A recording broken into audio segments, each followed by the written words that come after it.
Hey, what is going on, everybody? So what you see in front of you, besides two trifold boards, is two Moon Knights. And the reason for this is we're going to do a comparison video.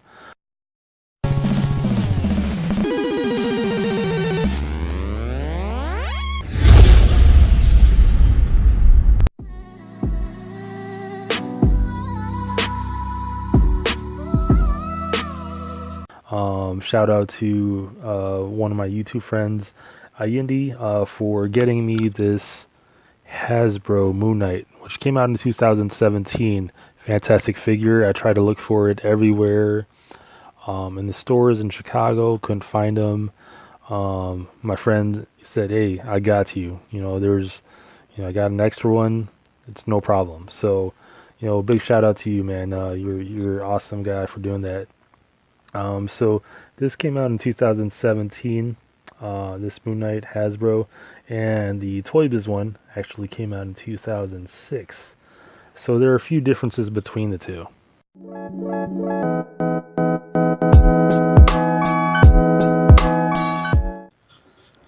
Alright, so since these two figures have a gap of about 10, 11 years between them, 2006, 2017, so yeah, 11 years. They are very different, I guess, mechanically, and as well as, I guess, the choices in paint. They're the choices in aesthetics. So let's get into what decisions the people made as far as producing this overall product. We'll start with the Toybiz. So let's get into the Toybiz one. So the cape is pretty overwhelming. It's one piece, as you can see. It's not broken up. So when you try to pose the action figure, this is pretty heavy, and it also drags against the floor. So when you do pose it, it does get in the way. There's tons of people out there who do great things with photos. They actually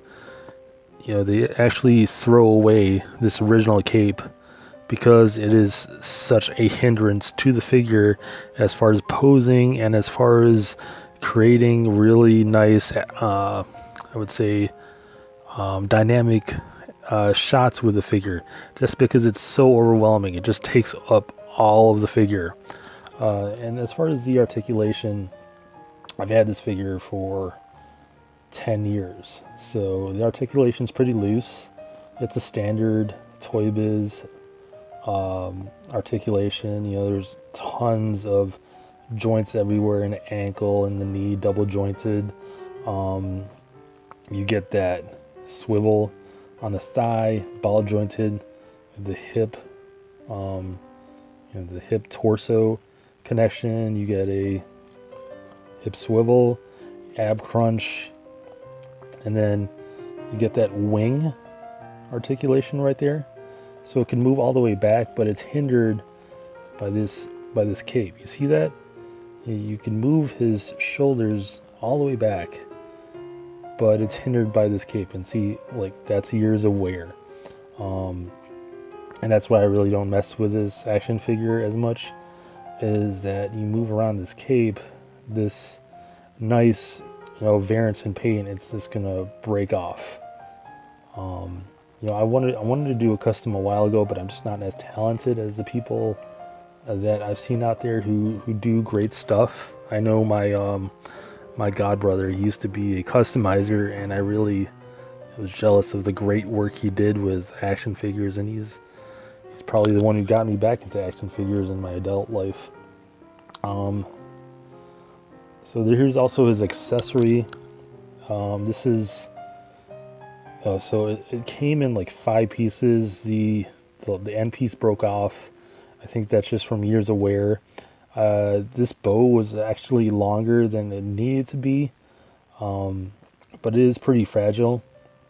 And even if that other piece is broken off, it just doesn't matter, because look at the articulation in the hands, right? You could articulate each of the fingers, and that's pretty fantastic. But he cannot hold his bow correctly. Look at that. Like, it just, look at the gap between his hand and the bow. So it just, if you try to put him in different poses, it just falls out. Whereas this figure, the newer figure, it's a much improved figure than the Toybiz. This was great for its time. I mean, it's fantastic to look at, but all you can do is really pose it and just leave it on the shelf. And, that is what it is. But, if you want to take some great photos, I think this is the best way to go. Just a really great improvement. So what they did is they improved the cape, so it's not attached to the head. The head moves independently of the cape. The cape is more of like a scarf around the neck, and you could just move it around. It's really nice. And it's not too firm where you can't move it around. It's pretty soft.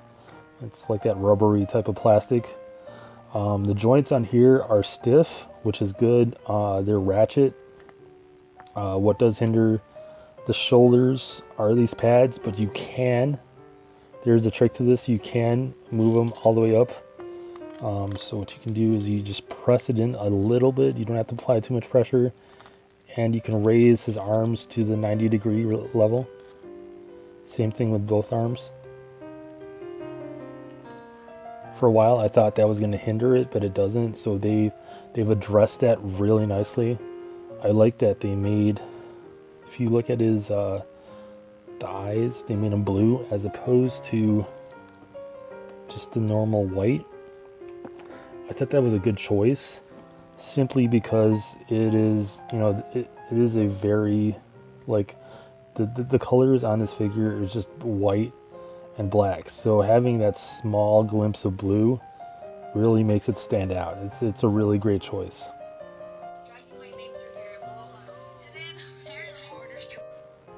Now, as far as the articulation, they didn't change a thing. The elbows are still double jointed.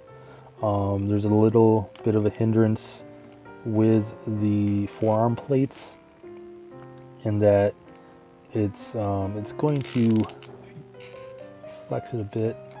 That's gonna keep it from going all the way. As far as this one, I think you can go all the way. Let's see, yeah. So you can have the forearm touch his bicep, whereas this one, there's a bit of a hindrance right there, but that's okay. That's okay. I think I would rather have the detailing and the sculpting of that, just because it looks nice. It's going to be bland if you don't have that there. Same thing with the knees. They're still double jointed. Same thing. You could do the same thing as this one, but the improvement is that they're ratchet, I believe. Yeah, so they are ratchet. And you can go all the way with it. This one is looser. I don't know where that came from. Hopefully not from this action figure. But yeah, this one's a bit looser. And the thing about ratchet joints is they tend to wear out over time. So I'm not going to play with that with too much. But I did like that they addressed the cape. If you look at the two as well, they gave him more mass. He looks a lot more like, he looks more toned and more slender, whereas they gave him a little more mass and more muscular. So I do like this, that they gave him more of a muscle mass, where he's more of a slender figure. I think that this is more appropriate. So I think overall, I think they're both great figures. This was great for its time, but I think this is a very good improvement. Actually, a great improvement on the original Toybiz figure. You get the Toybiz, you do have nunchucks, and you have something to hold that in there. I'm not going to take it out because this is a 10-year-old figure again, and I don't want these ropes tend to break easily, and I don't want that to happen. So I am going to show you, and I already stored away the accessories for the Hasbro one, but man, are they amazing. Alright, so what you get with the Hasbro figure is you get a couple of alternate hands. These were the stock hands that came with the figure. I did change them to the fists because I do like the Marvel Knights figures to they tend to I like them to have a boxing element to them, like, you know, just punching it out as opposed to using their weapons. I don't know why, it's just one of my preferences. But you do have the hands where they can actually hold their weapons. So his bow staff is a lot smaller than the original, but it's a cooler feature in that it can turn into Eskrima sticks. And that's really cool. It's great for storage as well. He also comes with, I don't even know what this weapon is called. I mean, maybe it's a boomerang or something or other. I mean, I know he does use this as a makeshift knife, as well as something that he can throw. And then he also has the smaller versions of these. They look like batarangs, but they're not batarangs because he's Moon Knight, Marvel's version of Batman. So these are really cool. I'm gonna, here, I'll put these, and this weapon,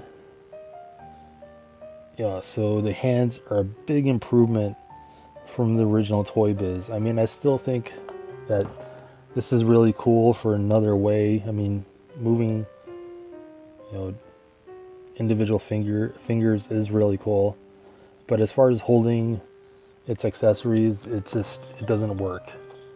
It's just something that doesn't work at all. So you do need something with a tighter grip.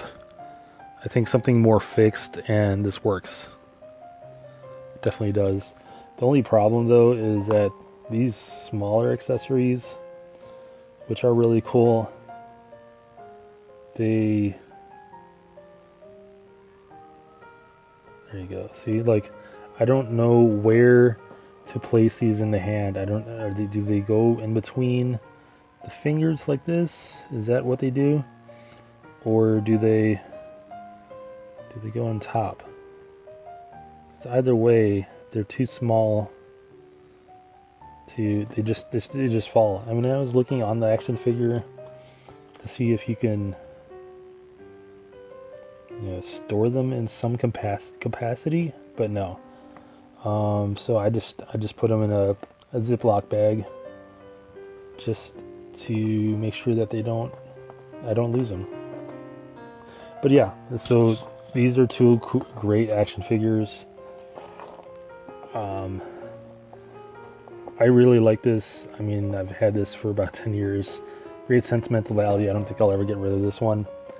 But as far as playability,